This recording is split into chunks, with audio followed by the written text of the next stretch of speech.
ओम श्री परमात्मने नमः. मनाची संभ्रमित अवस्था काय असते आणि त्याचा आपल्या वर्तणुकीवर काय परिणाम होतो ते या विवेचनातून जाणून घ्या.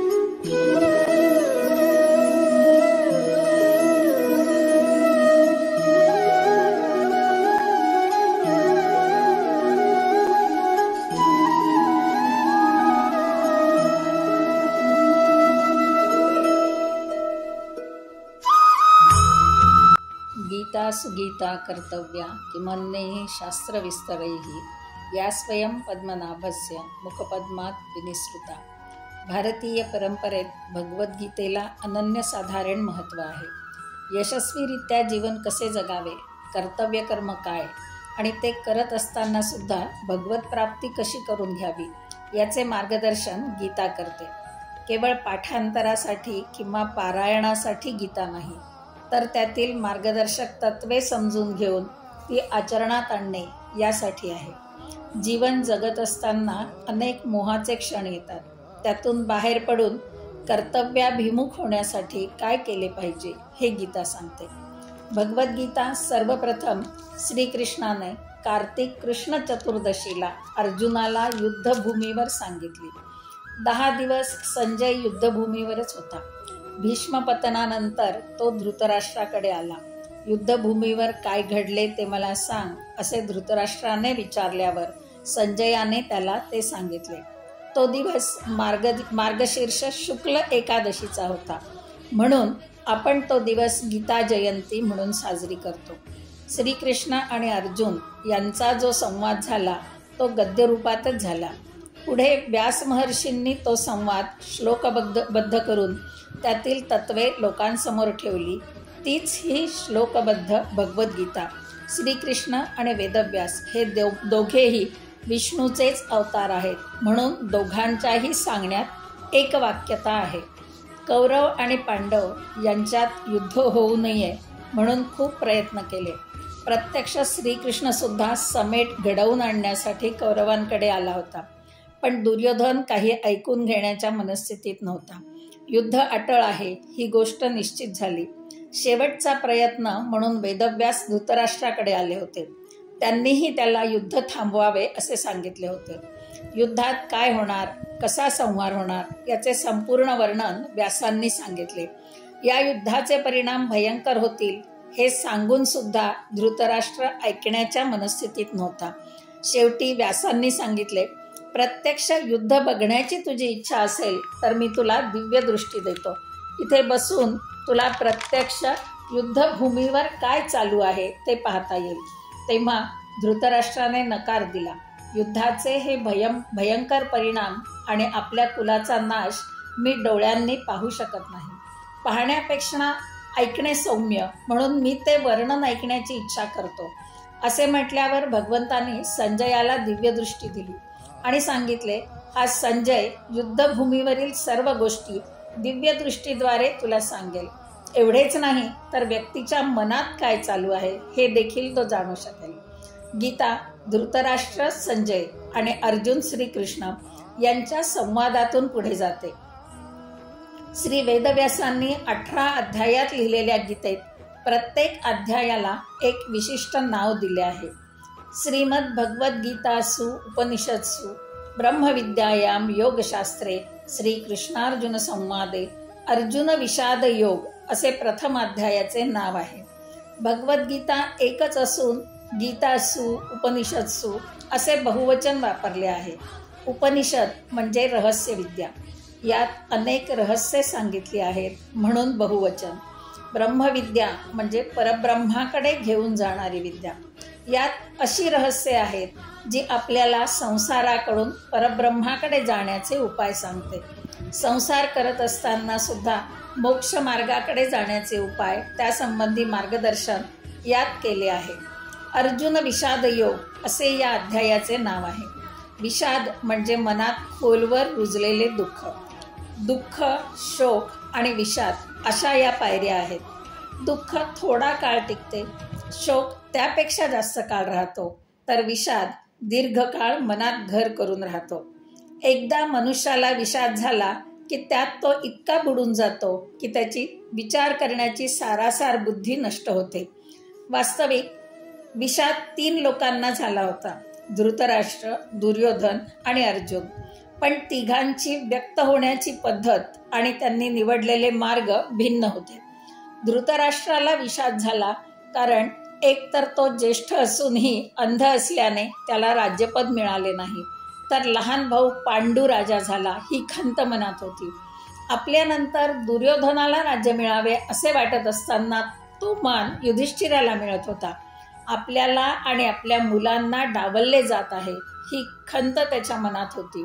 म्हणून त्याच्या मनात द्वेषभावना निर्माण झाली. तो द्वेषाचा अग्नी त्याने आयुष्यभर विझू दिला नाही. उलट दुर्योधनाच्या मनातही तेच द्वेषाचे बीज पेरले. परिणामी दुर्योधन अतिमहत्वाकांक्षी झाला आणि कोणत्याही मार्गाने का होईना राज्य मलाच मिळाले पाहिजे यासाठी प्रयत्नशील राहिला. याचे परिणाम भयंकर होतील हे जाणूनही धृतराष्ट्र काहीच करू शकत नव्हता, म्हणून तो हतबल होता. दुर्योधनाला विषाद झाला कारण ज्या कर्णाच्या जीवावर युद्ध जिंकू असा त्याला विश्वास वाटत होता, तो कर्ण युद्धभूमीच्या बाहेर होता. भीम आणि अर्जुन यांच्या तोडीचा योद्धा कर्णाशिवाय दुसरा नाही हे तो पूर्णपणे जाणून होता. शिवाय कर्णाने मिळविलेल्या प्रत्येक विद्येमागे त्याला एक शाप होता. निर्णायक युद्धात कर्ण प्रभाव दाखवेल असे दुर्योधनाला वाटत होते, म्हणून त्याने युद्धाचा निर्णय घेतला. आपला पराभव अटळ आहे हे तो जाणून होता, पण त्याचा अहंकार त्याला युद्ध मागे घेण्याचा निर्णय घेऊ देत नव्हता, म्हणून त्याला विषाद झाला. तिसरा अर्जुन, त्याला विषाद का वाटला हे पहिल्या अध्यायात सांगितले आहे, म्हणून याचे नाव अर्जुन विषाद योग. गीतेचा पहिला श्लोक आहे, धर्मक्षेत्रे कुरुक्षेत्रे समवेता युयुत्सवः मामकाः पांडवाश्चैव किम कुर्वत संजय. धृतराष्ट्र संजयाला विचारतो, धर्मक्षेत्र असलेल्या या कुरुक्षेत्रावर माझी मुले आणि पांडव यांनी काय केले. धृतराष्ट्राच्या विचारण्यात एक प्रकारची अधीरता दिसते. गीतेचा हा प्रथम श्लोक अत्यंत महत्त्वपूर्ण आहे. पुढे गीतेत काय मार्गदर्शन केले आहे त्याची सूचनाही यातून मिळते. धर्मक्षेत्रे कुरुक्षेत्रे या 2च शब्दांचा विचार केला तर क्षेत्रे क्षेत्रे धर्मम कुरु अशीच जणू सूचना दिल्याचे जाणवते. तुम्ही कुठल्याही क्षेत्रात काम करीत असा, धर्माचरणाने वागलात तर तुमचा विजय निश्चित आहे.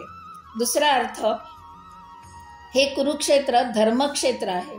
अत्यंत पवित्र अशी ही भूमी. अनेक देवदेवता यज्ञयागादी कर्मे करण्यासाठी याच क्षेत्री येतात. म्हणून ही भूमी अत्यंत पवित्र आहे. वातावरणात सात्विक लहरी आहेत. त्याचा परिणाम व्यक्तीच्या मनावर निश्चितपणे होतो. सकारात्मक भाव निर्माण होतात. पांडव सात्विक वृत्तीचे होते. या भूमीवर त्यांच्यासाठी अनुकूल परिणाम होणार होता.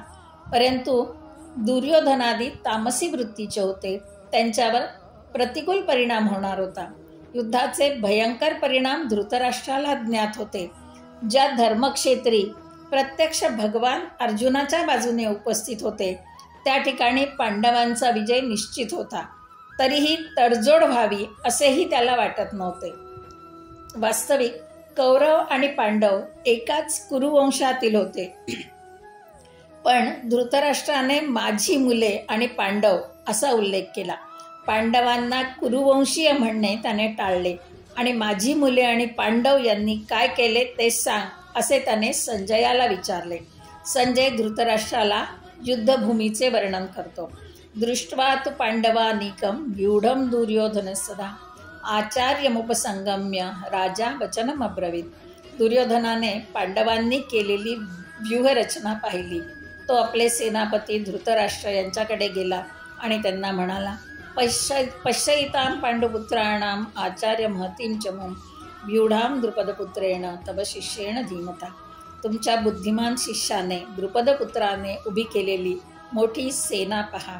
पांडवांच्या सेनेला तो मोठी सेना म्हणतो. वास्तविक संख्याबळ कौरवांकडे जास्त होते. तरीही पांडव सेना मोठी का, तर शक्तीने पांडव सेना श्रेष्ठ होती हे दुर्योधन जाणून होता.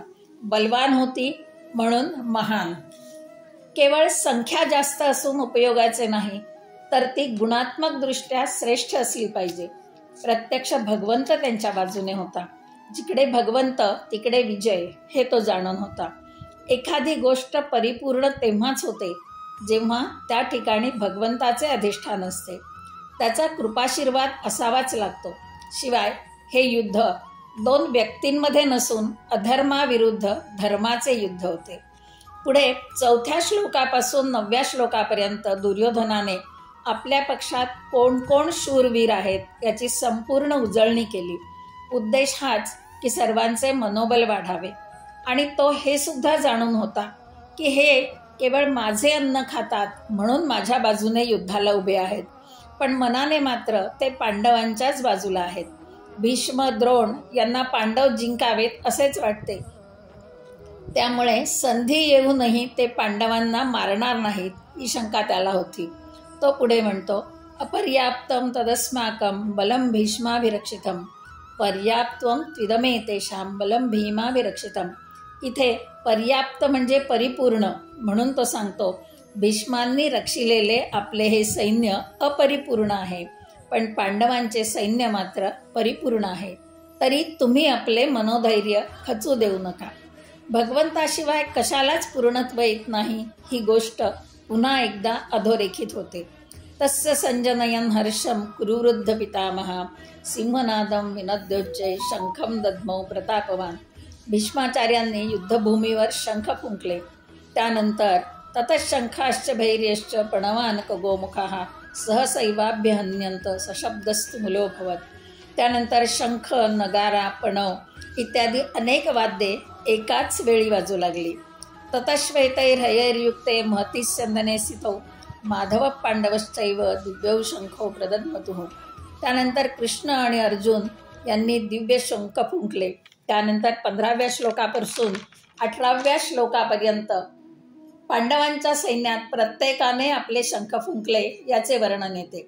श्रीकृष्णाने आपला पांचजन्य वाजवला. त्यानंतर पांडव सेनेतील प्रत्येकाने आपला शंख वाजवला. कौरव सेनेत वाद्य वाजविण्यात जशी विसंगती आहे तशीच त्यांच्या विचारात पण आहे, पण पांडव सेनेत मात्र तसे नाही. कृष्णाने शंख वाजवताच इतरांनीही शंखच वाजवला. वाद्य वाजवण्यात जशी सुसंगती आहे तशीच त्यांच्या विचारात पण आहे. शिवाय भगवंताने जो मार्ग दाखवून दिला त्याच मार्गाने गेले तर आपला विजय निश्चित हे त्यांना माहीत आहे. त्यांच्या विचारामागून जावे तरच आपले हित साधून घेता येते. संपूर्ण रणभूमी वाद्यांच्या आवाजाने निनादून गेली. कोणत्याही क्षणी युद्धाला सुरुवात होईल अशी वेळ येऊन ठेपली. त्यावेळी अर्जुनाने कृष्णाला सांगितले, सेनयोर उभयोर मध्ये रथम स्थापय मेच्युत यावदेतान निरीक्षेहम योद्धुकामान अवस्थितान कैर्मया सह योद्धव्यम अस्मिन् रणसमुद्यमे. मला कोणाविरुद्ध युद्ध करायचे आहे, माझ्यासमोर कोण कोण आहेत हे सर्व बघण्याची माझी इच्छा आहे. तेव्हा माझा रथ दोन्ही सैन्याच्या मध्ये नेऊन उभा कर. श्रीकृष्ण अर्जुनाच्या रथाचे सारथ्य करीत होता, त्यामुळे त्याने रथ दोन्ही सैन्यांच्या मध्यभागी उभा केला. अर्जुनाने समोर दृष्टी टाकली आणि त्याला शत्रुपक्षात आपलेच लोक दिसू लागले. पितामह, आचार्य, काका, मामा, बंधू इत्यादी सर्व आपलेच आहेत. त्यांच्या विरुद्ध आपल्याला युद्ध करायचे आहे. त्यांच्या प्रती असलेल्या प्रेमभावनेने तो व्याकुळ झाला. त्याचे मन खचले. युद्धापासून दूर जाण्याची कारणे तो शोधू लागला. दुर्योधन आणि अर्जुन यांच्या स्वभावातील एक भेद जाणवतो, तो म्हणजे दोघेही मोहग्रस्त झाले होते. पण दुर्योधनाची दृष्टी माझेपणाने असणे अशी होती. त्यातून स्वार्थ डोकावत होता.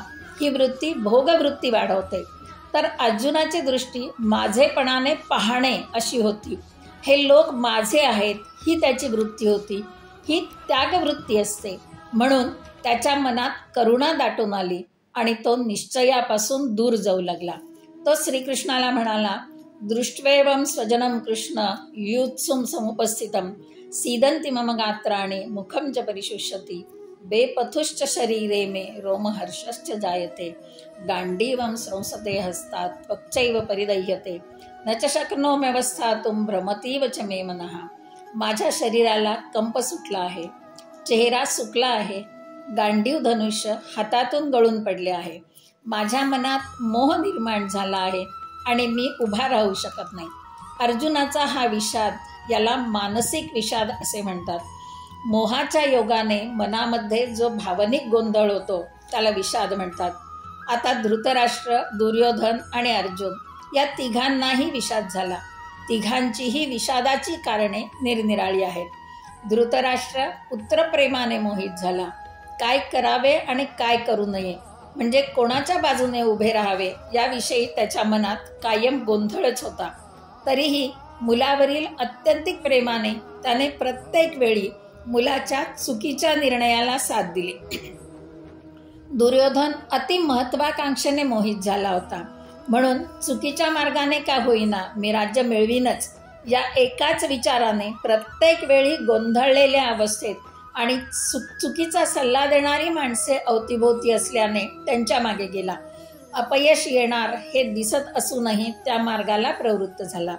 अर्जुन मात्र मला माझ्याच लोकांशी युद्ध करायचे आहे, त्यांना मी कसे मारू या व्यापक विचाराने गोंधळून गेला. त्याच्या मनात आप्तबांधवांविषयी मोह निर्माण झाला.